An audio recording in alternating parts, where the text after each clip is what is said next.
Voilà, donc là les enfants, ce qu'il faut faire, c'est en fait, il y a dans le texte des mots qui ont été remplacés par schtroumpfer.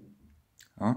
Vous savez comment on parle les schtroumpfs. À chaque fois qu'ils schtroumpfent, ils utilisent le mot schtroumpf pour expliquer qu'ils ont schtroumpfé quelque chose. Vous comprenez? Ou plutôt, je devrais dire, vous schtroumpfez. Hein. En fait, on a utilisé le mot schtroumpf pour remplacer certains mots, et c'est vous qui allez devoir les deviner.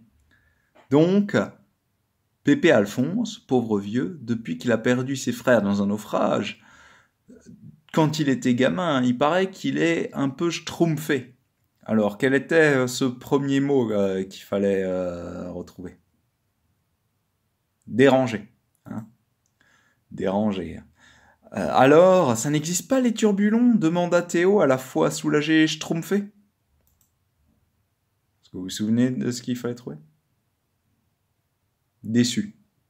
Hein, c'était déçu, le deuxième mot. Bien sûr que non, ce sont des bêtises. Pourtant, il y avait quelque chose dans la fiole, je te jure, insista Théo, d'une voix mal assurée.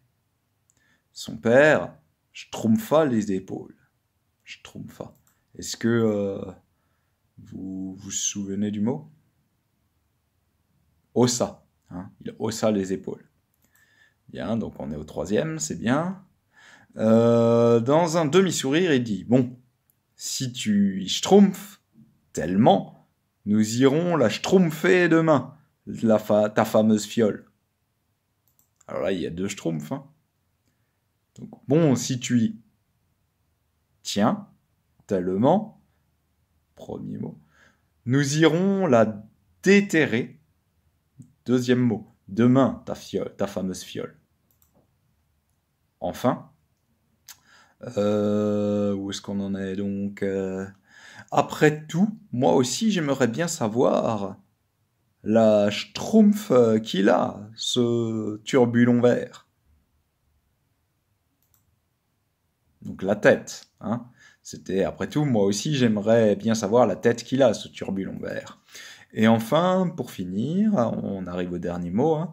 Le lendemain, lorsqu'ils arrivèrent à l'endroit où avait été déterrée la fiole, le trou avait été schtroumpfé.